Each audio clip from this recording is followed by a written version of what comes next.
Olá, pessoal!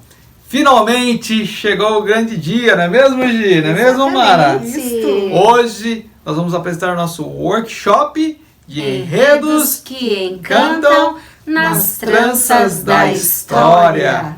Sejam bem-vindos! Eu sou o Alex Godoy. Eu sou Gisele Godoy. E eu sou a Mara Belo.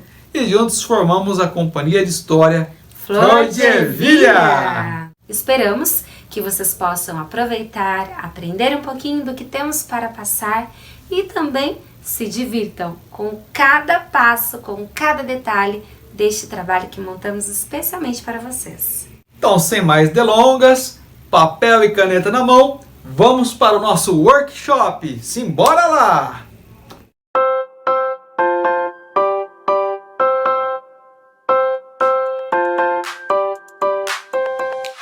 E com o intuito de fomentar a cultura em nossa cidade, nós, membros da Companhia de História Flor de Ervilha, queremos nesse workshop compartilhar com você a nossa experiência na arte da contação de história.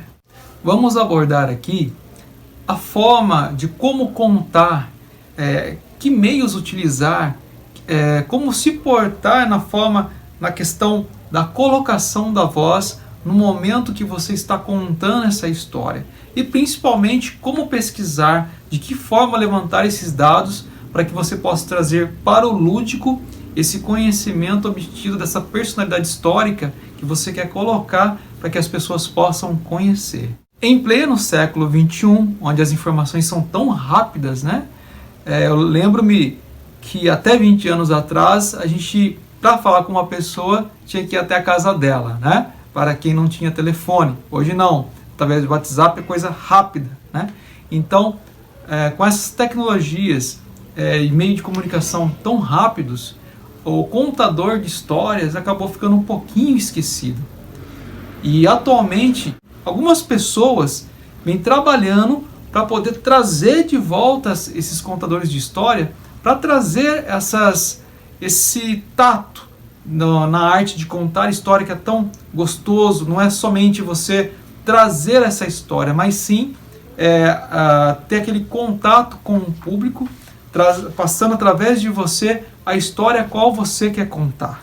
Os contadores de histórias surgiram há muito tempo atrás, né? Muitas vezes eles sentavam ao redor de uma fogueira para contar alguns causos, algumas situações que viveram e também contar as suas histórias.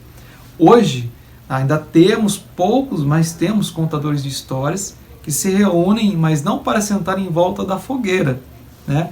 Mas de modo diferenciado, contar tanto para crianças e até mesmo para adultos essas histórias de maneira diferenciada. Nas escolas, essa arte de contar a história, ela é utilizada para ajudar a criança a não somente a se divertir, mas através dessa contação você poder aplicar um conteúdo pedagógico de forma que a criança aprenda. Além disso, a contação de histórias serve como mediadora para que a criança possa ter um incentivo à leitura. Você já deve ter ouvido sobre literatura infantil. A literatura infantil, ela é uma consequência da arte de contar histórias. A título de curiosidade, você sabia que um dos primeiros registros sobre a formação de um livro foi na corte francesa, no século XVII, onde Charles Perrault uniu em um único livro chamado A Mamãe Gansa 8 contos para presentear a filha do rei. Uma das perguntas que sempre chega para um contador de histórias é: eu posso contar história? E a resposta é sim. Cada um de nós temos um contador de histórias no nosso interior. Basta despertá-lo, né? Para você ter uma ideia, para ser contador de histórias, não exatamente é necessário trabalhar com a área humanas. Você também pode estar trabalhando na área de exatas. Nós temos um grande contador de histórias que foi um grande matemático. Eu estou falando de Malba-Tahan, onde ele sugere 9 características para um bom contador de histórias. Vamos lá?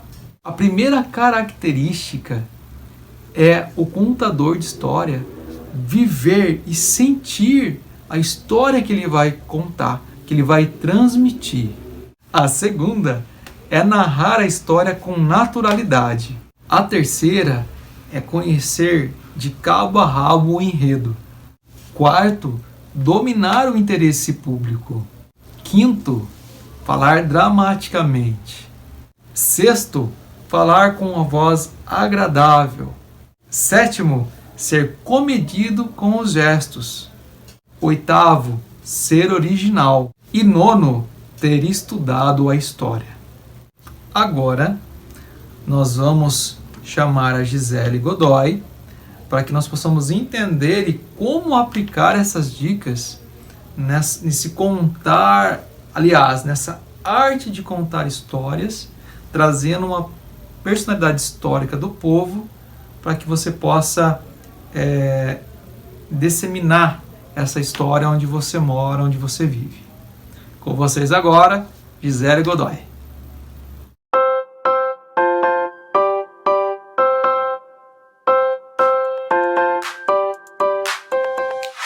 Olá, eu sou Gisele Godoy, como o Alex já pontuou, e o que eu vou passar para você se baseia em vários cursos de escrita criativa que tenho feito ao longo do meu processo de construção enquanto uma escritora que conta histórias.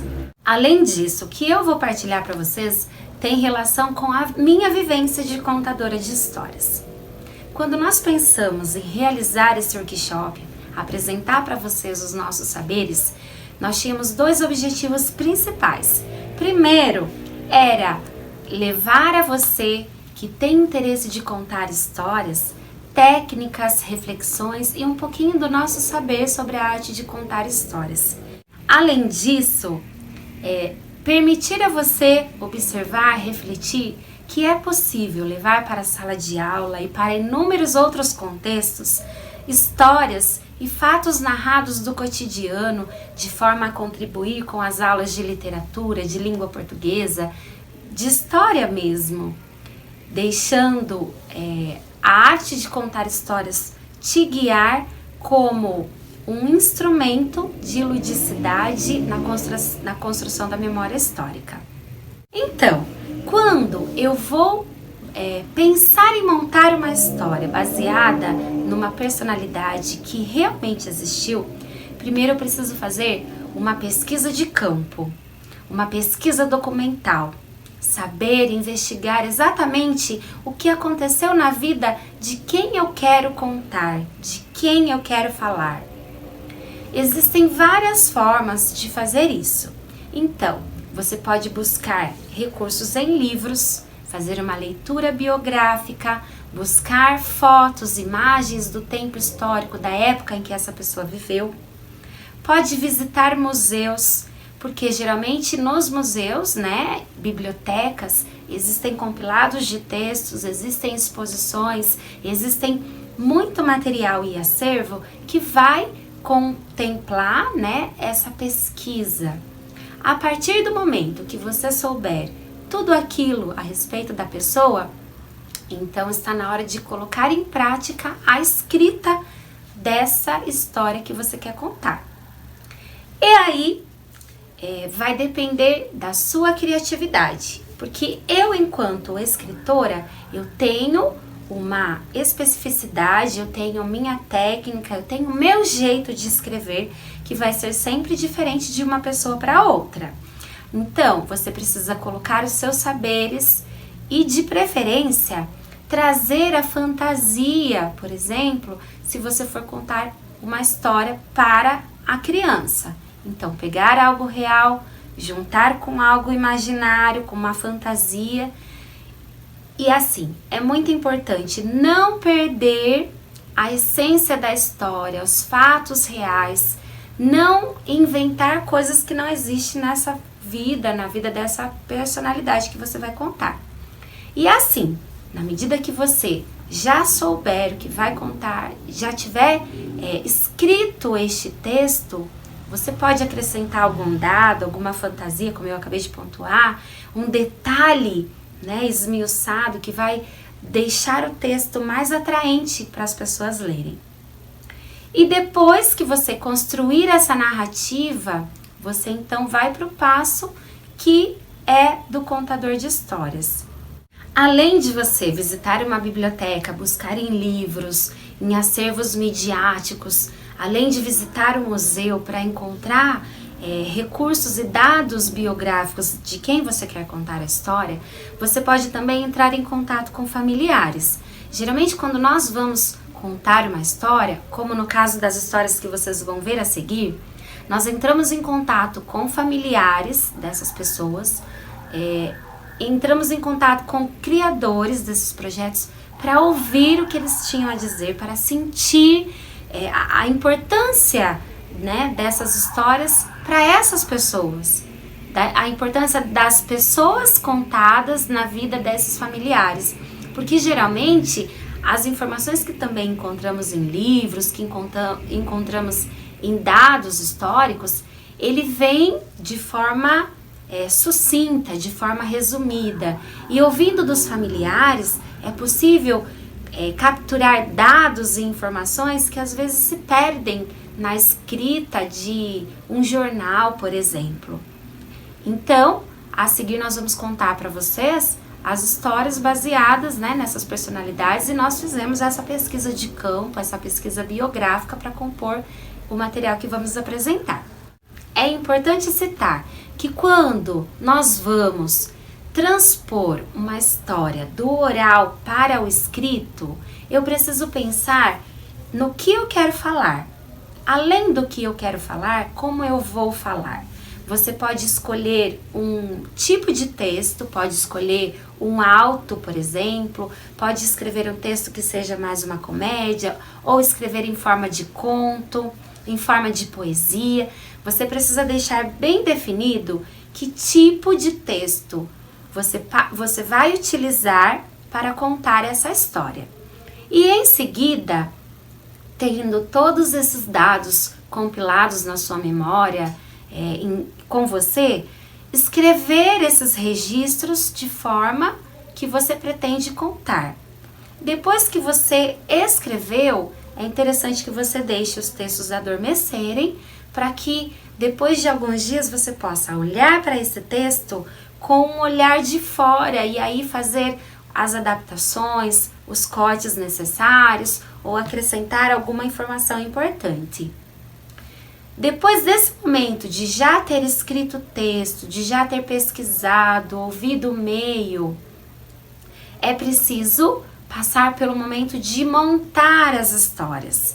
E aí a criatividade precisa estar bem envolvida, bem engajada. Por quê? O contador de histórias, ele vai criar um cenário, ele vai criar um enredo, pode criar uma canção para que essa história seja contada, né? Mas não simplesmente jogada, seja contada de forma que atinja o coração das pessoas.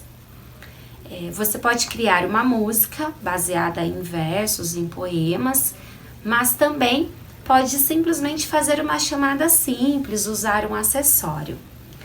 E agora, pensando em como montar essas histórias, é preciso falar das técnicas. No início desse projeto, por exemplo, nós fizemos uma chamada cantada com a temática do projeto, para que, geralmente apresentada às crianças, as crianças parem, chamem a atenção delas, e não só das crianças, mas dos adultos também, porque por incrível que pareça, os adultos idosos gostam muito de ouvir histórias. Posteriormente, antes de iniciar as histórias, antes de iniciar as histórias, vocês verão outras canções, que nada mais é do que poemas que foram musicalizados para que apresentasse a você que está ouvindo, que vai ouvir, uma canção baseada nessa história a ser contada. Além de várias canções, você pode criar uma paródia, você pode criar uma melodia simples, pode usar uma cantiga tradicional, porque sempre vai enriquecer a sua história e atrair o seu público. Lembrando que precisa ter consonância com o texto a ser narrado. Bom, pessoal, quando pensamos na realização desse workshop, que traz como temática enredos que encantam nas tranças da história, nós tivemos como objetivo principal propor a você afinar o olhar para conhecer ao seu entorno pessoas que contribuíram de forma significativa para a construção da história da nossa cidade. Pessoas que, de alguma forma, marcaram a sua história e ainda hoje vivem na memória. Pessoas que podem já ter falecido, mas também aquelas que ainda estão vivas e podem ser homenageadas com este olhar que você tenha sobre elas. Por quê? A narrativa oral, ela permite manter viva a história de um povo, para que outras gerações saibam de onde vieram e a importância de zelar pelos patrimônios históricos, materiais e culturais da cidade. Além disso, permite construir a memória histórica, porque ela está relacionada a respeitar o que os antepassados construíram. Por isso, contar histórias, escrever histórias a partir de vivências que foram reais, permite construir a identidade de um povo. Mais que isso, permite mantê-la viva. Mas como vamos transformar a história de uma personalidade real, de uma figura pública, de alguém que viveu ou vive ao nosso redor, numa contação de histórias? Em narrativa oral? Este é o nosso desafio. E primeiro de tudo, eu quero convidar você a pensar sobre os objetivos que você quer ao contar essa história. Então você precisa ter claro para quem você vai contar essa história, de quem você vai contar, quando ela aconteceu, quando vai acontecer e como contar. Neste processo do como contar, existem várias possibilidades para serem montadas, tá? Então, vai precisar muito da sua criatividade e empenho para descobrir nas entrelinhas do que não é contado algo que seja significativo e que você vale a pena contar também. Então, para pensar nessa história, para criar tanto de forma oral, mas textual, que vai dar base a você ao oral depois, você pode escolher um recurso. Pode escrever, aliás, contar essa história de forma cantada, pode fazer um repente, um relato biográfico, a criação de um conto, narrar essa história em prosa, entre outros recursos. Pode fazer fantoches, teatro, o que você quiser pode ser utilizado.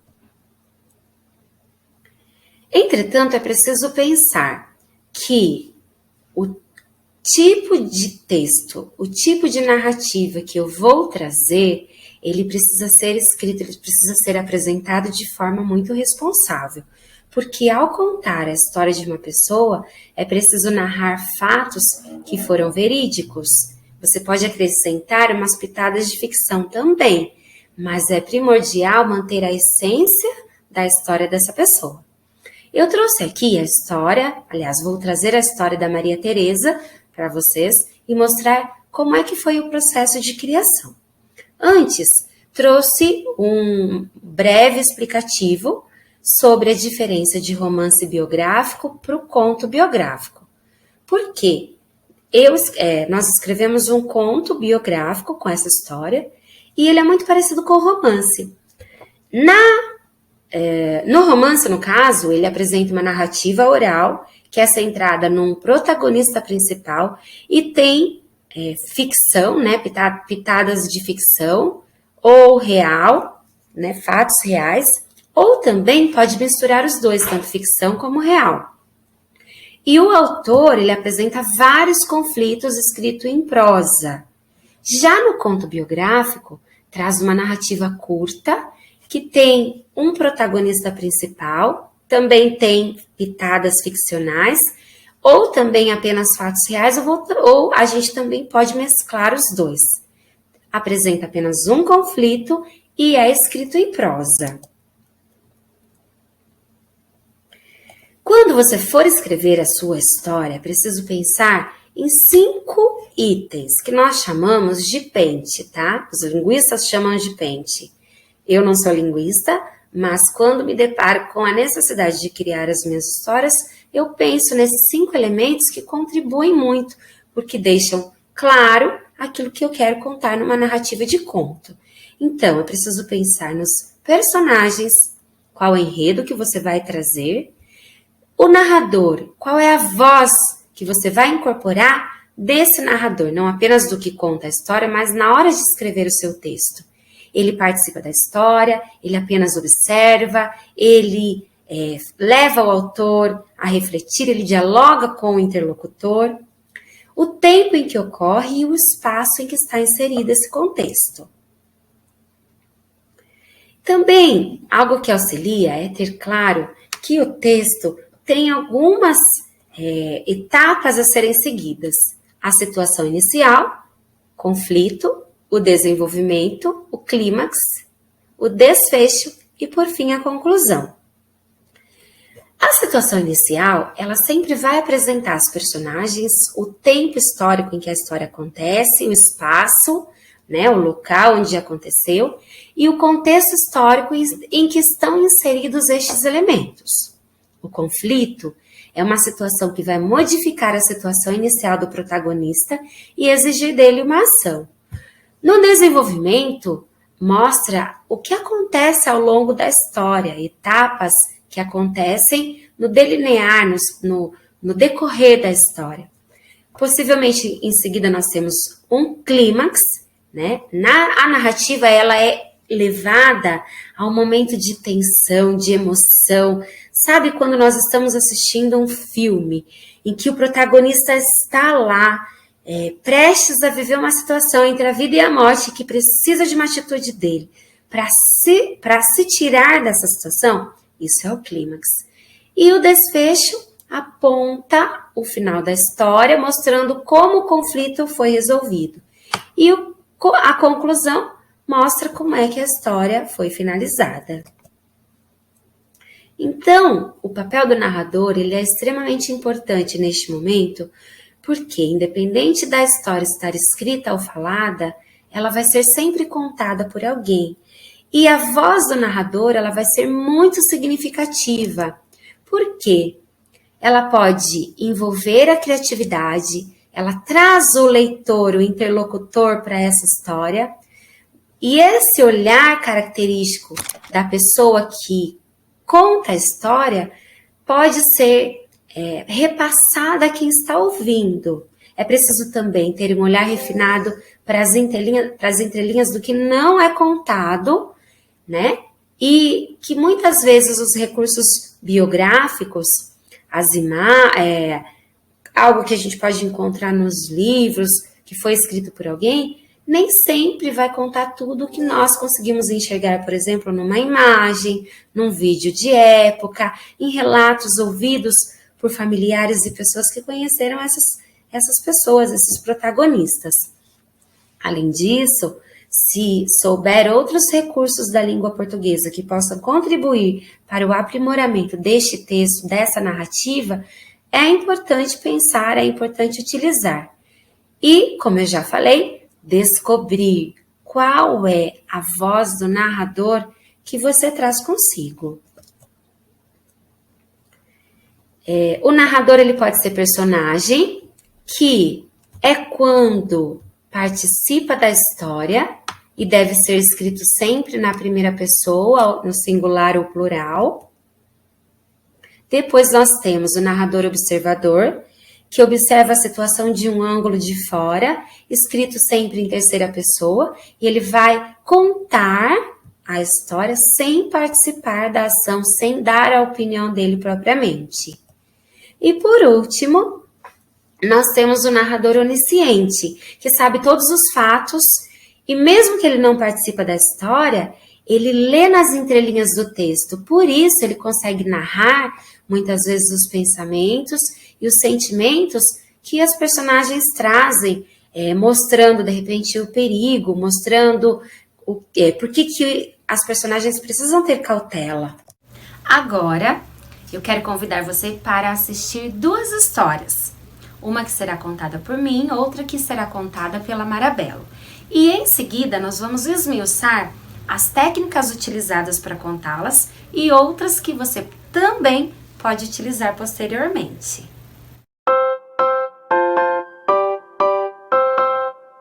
A história que vou contar é sobre Maria Teresa, a prefeita de Limeira. Há muito tempo atrás, quando os aviões ainda não sobrevoavam no céu, quando o Brasil estava aprendendo a ser uma república, ou seja, um país governado por um presidente escolhido pelo povo. Nasceu na cidade de Piracicaba uma menina que tinha a pele alva, o cabelo negro e um olhar marcante que a acompanharia pela vida inteira. Seu nome? Maria Teresa da Silveira de Barros Camargo. Mas a Maria não era uma menina qualquer. Afinal, ela nasceu numa cidade, numa família cheia de pessoas extremamente importantes para a época. Eram políticos que fizeram a diferença e marcaram a história significativamente. Era neta do presidente Prudente de Moraes. Por isso cresceu entre idas e vindas da cidade de Piracicaba ao Rio de Janeiro. Piracicaba era uma cidade provinciana, com seus cavalos, a pesca no rio e o seu caipirês característico. Enquanto que no Rio de Janeiro ela crescia no Palácio do Catete, tendo tudo que a neta do presidente poderia desejar. As melhores escolas, os melhores estudos para uma menina de sua época. Anos mais tarde, se casou com o político e engenheiro Trajano de Barros Camargo e veio morar em Limeira, uma cidade tão menor que Piracicaba, tão menor que o Rio de Janeiro, mas onde o marido tinha posses. E ali, aqui e aqui, ela se constituiria como a mulher altruísta que nascera para ser. Contam os relatos que os dois se amavam muito e viviam numa família realmente repleta de afeto, tanto que tiveram 9 filhos. 2 meninos, infelizmente, faleceram, mas ela, embora cuidasse dos filhos, embora cuidasse da família, também participava das decisões filantrópicas e políticas, tanto das empresas, dos negócios, quanto políticas do seu marido Trajano Camargo. Diferente de muitas mulheres para a época, Maria Teresa tinha um olhar visionário que permitia com que enxergasse muitas coisas, inclusive as quais outras pessoas não viam. Pouco tempo depois de casados, Trajano ficou doente e, enfermo, faleceu, deixando Maria Teresa os filhos, as empresas e toda a responsabilidade. Então, ela juntou toda a sua coragem, juntou todo o conhecimento que tinha construído além da sua história com os seus estudos. E então, junto ao filho mais velho, passou a administrar os negócios da família, como principalmente a empresa do marido, Máquina São Paulo. Na Revolução Constituinte de São Paulo de 1932, Maria Teresa se tornou uma das filântropas mais importantes. Passou a patrocinar as tropas de guerra, criando um espaço onde eram construídas fardas, um banco de sangue e, inclusive, onde muitas enfermeiras estavam para receber os feridos que eram tratados. Maria Teresa transformou-se na primeira prefeita de Limeira. Então, construiu escolas, como a Escola Capitão Flamínio, onde hoje abriga o Museu e o Centro Cultural de Artes. Construiu o Colégio Brasil, ETEC Trajano, e mandou pavimentar as ruas da cidade com seu próprio dinheiro. E quanto mais as suas ações se reverberavam em trabalho, mais crescia o prestígio de Maria entre aqueles que a observavam. Tanto que ela foi convidada para ser deputada. Foi convidada e teve mais de 200 mil votos. Como deputada, Maria Tereza apresentou vários projetos de lei, ao qual incluía o desenvolvimento industrial no interior de São Paulo, além de incluir a mulher na política. Tempo depois, Getúlio Vargas eliminou todos os partidos políticos, inclusive o de Maria Tereza. Assim, ela optou por não retornar ao cenário político, mas continuou sendo a mulher altruísta e benfeitora que era. Maria Tereza, Dona Terezinha, Maria T. Ela foi uma mulher à frente de seu tempo, porque sempre com generosidade pensou no interesse da cidade, porque tinha Limeira como seu próprio partido, porque sempre colocou o povo acima de tudo. E é por isso que é viva até os dias de hoje, por isso está sempre entre nós. Maria, Maria Tereza, Tereza Maria, Maria T. Maria, Maria Tereza, Tereza Maria, Maria T. Maria, Maria Tereza, frente do seu tempo viveu. Maria, Maria Tereza, frente do seu tempo viveu. Você anda viva na história, construiu memória em quem não te esqueceu. Você anda viva na memória, construiu história, pra sempre vai viver. Maria, Maria Tereza, que ao final do dia viu o sol se pôr. Andando pelo bosque à frente, vive em sua mente seu grande amor. Ela construiu história, indústria, uma família, foi mas não partiu. Ainda hoje está viva em cada monumento que ela construiu. Maria, Maria Tereza, mulher perfeita, se consagrou, derrubando estereótipo, preconceitos e desamor. Depois ela muitas mulheres em professoras fizeram valer o diploma estampado, exposto na parede pra quem quisesse ver. O diploma estampado, exposto na parede pra quem quisesse ver. Maria, Maria Tereza, Tereza Maria, Maria T. Venham para a festa, os reis magos vão chegar. É hora da folia, com alegria abençoará. A folia de Deus Vai passar, minha gente, se aproxime, venha junto, vai ficar muito contente. Com o som do violão, mulheres na cantoria, a sanfona vai tocar. Até o raiar do dia, folia de reis vai passar agora. Vem você também fazer parte dessa história. Folia de reis vai passar agora. E a comunidade no balaio da memória.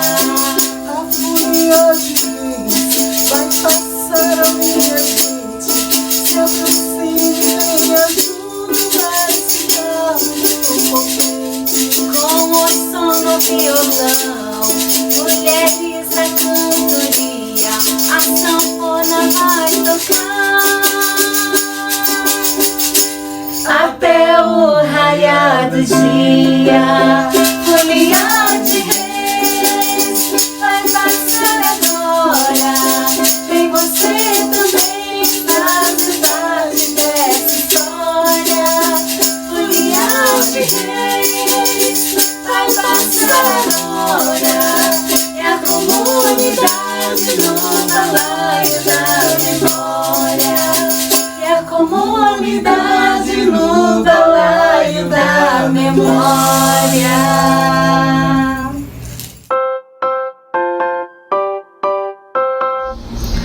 Quando os povos imigrantes atravessaram 7 mares em busca de condições melhores de vida, deixaram para trás a sua cultura, terra natal e muitas vezes a sua própria história. E foi assim quando os portugueses, espanhóis, italianos, africanos, mouros, judeus e ciganos chegaram ao Brasil, trazendo as suas tradições.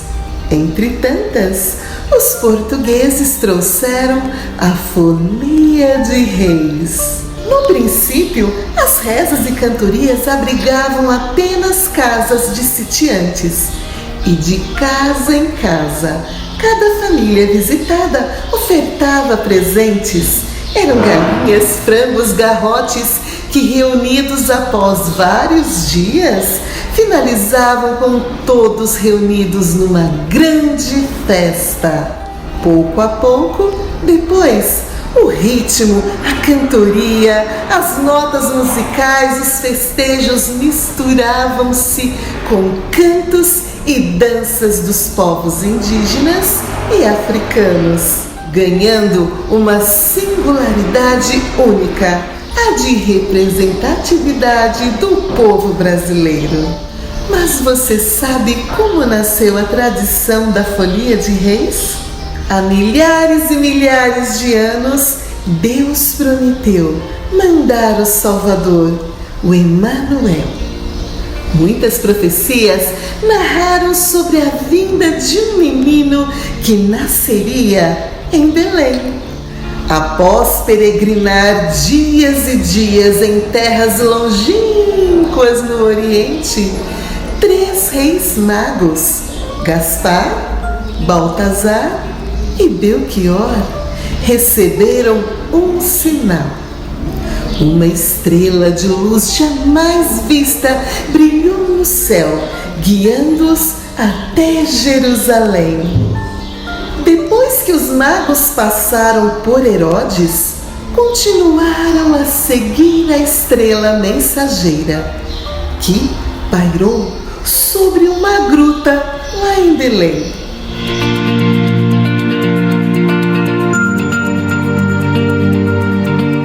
E lá encontraram um menino enrolado em panos quentes, deitado em uma manjedoura. Com ele estava José, Maria, os pastores e alguns animais.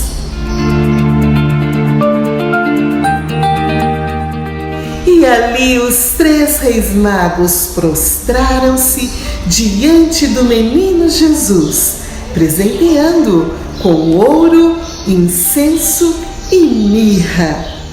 Avisados em um sonho para não retornar a Herodes, os reis buscaram outro caminho para regressar de onde vieram. E voltaram falando aos 4 cantos sobre a grandeza de Deus. Diz a santa profecia que foi assim que deu início à tradição da Folia de Reis. E até hoje, em todo o mundo, o Dia dos 3 Reis Magos é comemorado com muita fé, orações e muita festa. E esta festa também chegou à nossa cidade. Ela nasceu na comunidade São Lucas, no bairro Anavec 2. Uma festa de muita alegria e solidariedade.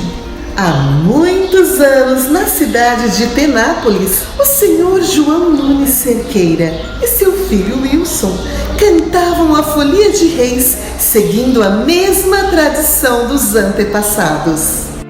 Anos depois, quando os anos lhe haviam tornado brancos cabelos, o Wilson, que na juventude cantava com o pai a Folia de Reis, puxou um canto de reis vivenciado no passado.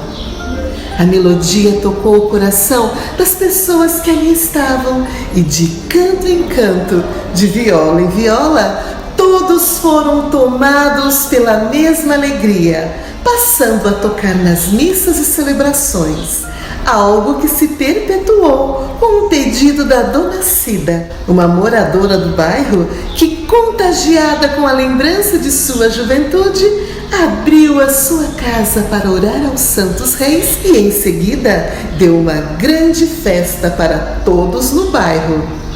E assim nascia a Folia de Reis. Nos anos seguintes, a folia foi cantada de casa em casa, até que as casas ficaram pequenas, tamanho número de pessoas. E para além das casas, a festa passou a ser feita sob tendas. Depois, no centro de eventos, na Igreja Santa Isabel, chegando ao centro de eventos, Alival. E por mais que fossem lugares amplos, cada um deles foi ficando pequeno diante de tamanha alegria. E hoje visita anualmente 6 cidades de toda a região, chegando ao Sesc de Pinheiros, Osasco e Sorocaba. Toda essa alegria dos foliões foi além fronteiras, participando de CDs, documentários e festivais. E assim, cada um com seu bumbo, pandeiros, violas, violão, cavaquinho, caixa, triângulo, sanfona ou palhaço, além de um coro de homens e mulheres que se entregam a este festejo. Em toda a festa está presente a Fátima Festeira, mulher responsável por cuidar de toda a festa. A Folia de Reis, mais que uma festa, é um legado, um chamado a manter viva a mesma alegria que Deus sentiu com o nascimento do seu filho, o menino Jesus. E viva a Folia de Reis!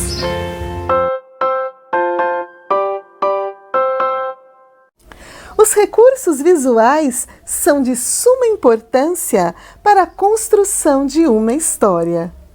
Para a história da Maria Teresa, foram usados títeres, marionetes confeccionados com feltro, materiais reutilizáveis e pequenas bonecas com fitas e tecidos. Para reportar a época da história, além dos bonecos, também podemos utilizar fotos, pinturas, roupas da época, tudo isso para enriquecer a nossa história. Mas sempre precisamos utilizar recursos para contar uma história? Não! Se eu quiser contar uma história sem usar nenhum recurso, posso fazê-lo, mas lembre-se que devemos sempre usar o nosso gestual, uma boa entonação de voz, colocar emoção naquilo que estamos falando para chamar a atenção do nosso espectador. Mas se eu vou usar uma história como esta da Folia de Reis, que retrata tempos antigos, eu posso fazer casas, igrejas que eram comuns naquela época. Porque se eu disser a história aconteceu na década de 20, será que as casas da década de 20 eram iguais às casas de hoje? Não, a arquitetura era muito diferente. Então, para que a criança tenha noção de como era aquela época, podemos fazer um casario no estilo da época. Como foi feito nesta história? Nós temos as casas, a igreja, os armazéns, todos representando uma época do passado. Além do casario, também utilizamos bonecos com roupas da época. Na história do nascimento de Jesus, usamos aqui um mago usando uma indumentária daquela época. E aqui nós temos o Bastião, um palhaço da Folia de Reis. Ele tem a máscara bem parecida com o palhaço da Companhia de Folia de Reis, São Lucas.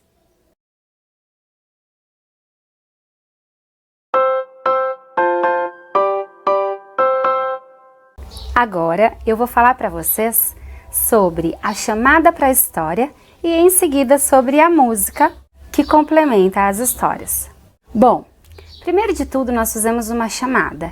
Essa chamada, ela sempre vai trazer a temática do que vamos trabalhar e posta uma melodia que pode ser criada, inventada ou mesmo parodiada em cima de uma outra canção. O interessante é que seja sempre algo mais criativo possível e que dialogue com a história a ser contada. Outros recursos que são muito interessantes de serem utilizados na arte de contar histórias são os recursos musicais.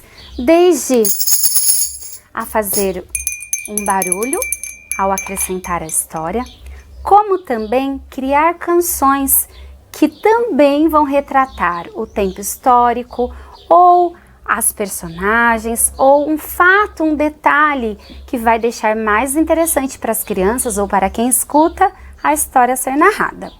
Para este trabalho, nós preparamos 3 canções autorais, que uma foi para chamar a história, chamar o título do trabalho, em seguida uma canção para a Folia de Reis e outra para complementar a história de Maria Teresa. Então, para as 3 canções, foi pensado os poemas. Poemas como versos livres. Por que verso livre? Porque como nós traríamos para vocês algo que pudesse ser feito tanto por pessoas que já são experientes, como por pessoas que estão iniciando agora, seria muito fácil de vocês compreenderem e fácil de vocês desenvolverem. Esses poemas livres, eles não têm uma métrica acertada. Pode ter a contagem das sílabas poéticas, mas também não tem necessidade se você optar assim. Primeiro, é preciso entender a relação da música com o poema. Quem escreve denuncia um tempo histórico, denuncia um acontecimento, o presente em seu texto. E a música, ela vem complementar este trabalho, ela vem dialogar, fazendo com que as pessoas que ouvirem a canção, a poesia em forma de letra, em forma de canção, sinta com propriedade, através de cada melodia, aquilo que o poeta quer dizer. Primeiro, o poeta escreve para alguém. E existe em cada poema uma voz ficcional, uma voz que dialoga entre a voz passado e a voz presente. Mas o poema só existe quando existe recepção, assim como a canção, que vem dialogar em melodia, em sintonia, em ritmo com aquilo que é contado. O poema traz uma diversidade de vozes que dialoga com seu interlocutor. E quando dialoga com a música, é preciso que o compositor escreva sempre algo que seja pensado a quem vai ouvir, porque tudo que é escrito vai chegar às pessoas e as pessoas farão interpretações próprias com a vivência que elas já tenham. O texto, o poema, a voz, a melodia vai sempre denunciar o tempo presente, o tempo em que se vive. Mas é preciso que esteja em consonância com a história que vai contar. Como eu falei para vocês, o poema que nós cantamos, ele está em verso livre.